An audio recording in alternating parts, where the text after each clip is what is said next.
What's up, my beautiful friends and family? This is Sachin. I'm going to get into this topic in just a moment, but before I do, I want you to let me know where you're from.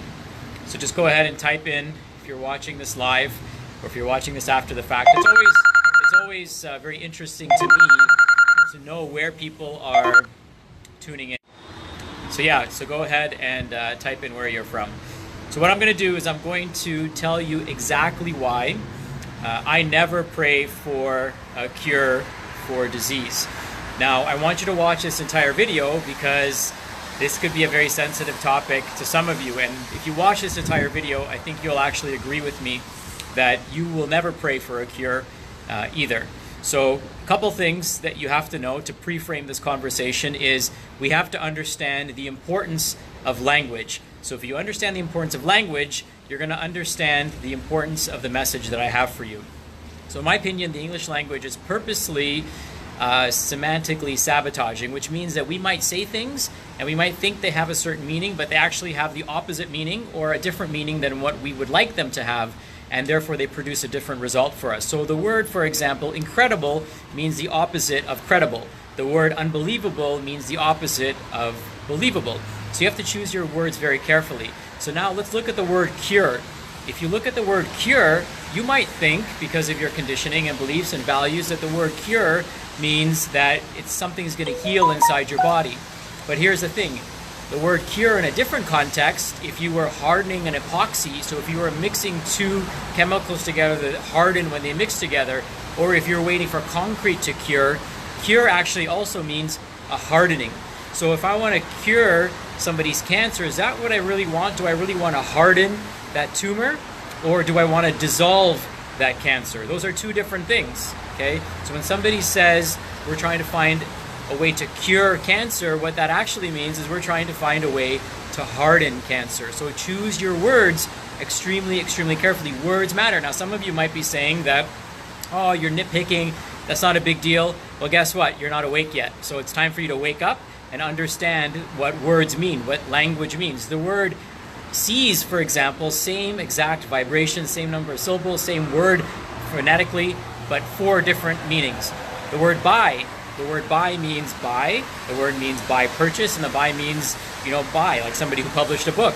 So think about this on a sales page when somebody says buy now. Well, what that can also mean is buy now, so leave this page. So, I teach people how to read through these things. So to me, language is super, super important, and I'm sure for you it's super, super important. Now, the other thing about cure, let's just assume the word cure means what we want it to mean, which is to get rid of disease.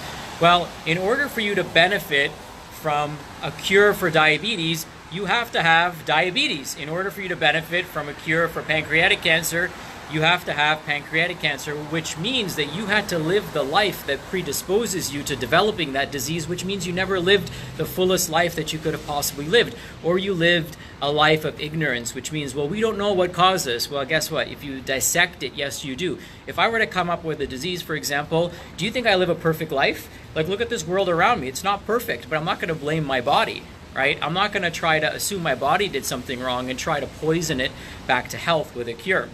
So again, in order to benefit from any cure, you have to have that cure. You have to live the life and live in the environment that actually created that cure as well.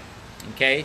And then what I pray for instead of a cure, so you're probably wondering, what is it that you do pray for? If somebody asks for help, I don't pray that they find a cure. I pray that they find the root cause so they can resolve and dissolve the problem. That's what I pray for. So if you're going to ask me, pray for my disease, screw that. I'm not going to pray for your disease. I'm not going to harden that disease. I'm not going to solidify that disease. I want that disease to dissolve from your body. I want you to find a resolution to that disease. I want you to get rid of that disease by removing the disease in your life.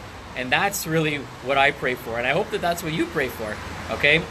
Now here's the other thing. If we do find a cure, let's say we do find a cure for diabetes, well, how long do you think that cure is going to be relevant for? How fast is our world changing? How exponentially fast are things changing? Technology is changing. Our exposure, the amount of chemicals that are produced, all that stuff is changing. So what works now is not going to work even 5 years from now, because the world is going to be completely different in 5 years. What works now is not going to work 20 years from now, because the environment, the world, your mindset, who you are, technology, all that stuff is going to change 20 years from now. So we're looking for fleeting solutions, and we're spending trillions of dollars trying to find resolutions, and they're never going to happen. So that's the cosmic joke. That's the joke is on you guys. It's never going to happen. So stop praying for cures. Stop praying to hardening diseases. Pray for resolution. Pray for diseases to dissolve out of people's body. Pray for people to remove the disease in their environment, the dis-ease in their environment, and the body will remove the disease from their body, because that's just the way the world works, and that's the way your body works. And until you can understand this, you'll be stuck in this curative model, which we've spent trillions of dollars. We've wasted millions of man hours finding cures. And guess how many cures we found? Pretty much none. We found very few cures. We found ways to manage. We found ways to micromanage the body, right? Not even macromanage. People say, I don't like to be micromanaged, and then they use pills to micromanage their entire life, where they cut out body parts to micromanage their entire life. So hope this resonates. If this makes sense to you, then just give me a heart, give me a love, share this, because so many people are praying for a cure, they're running for a cure, and they actually are praying for the exact opposite thing that they actually want. We don't want to harden these things, we want them dissolving. We want to get rid of the lifestyle that creates disease, not cure the disease. If you develop a disease, you lived a life that created it. That's the sad part, okay? And you probably didn't know that you were doing that, but if we promise you that we're going to solve this problem by giving you a pill, you're not going to change the lifestyle that created it. The systems and the powers that be don't want you to change anything. They want you to continue to consume and be gluttonous and be ignorant, and they're going to promise you cures. They're going to dangle this carrot in front of you for the rest of your life, and they're not going to find it. They didn't find it for your grandparents. They didn't find it for your great-grandparents. They didn't find it for our kids who are dying at an alarming rate. They're not going to find it for middle-aged people. They're not going to find it for any of you, because they're actually creating them. They're creating them for you, and they're creating the illusion, and they're tricking you to using the wrong language to actually solidify the problem and ingrain it even further. Anyways, lots of love to you. I pray that anything that's going on with you resolves and dissolves, and that anything that you're doing or your environment is doing to create dis-ease, I pray that that is removed from your life, and then the disease in your body dissolves away. Love to you. Please share this. More and more people need to hear the truth. Thank you.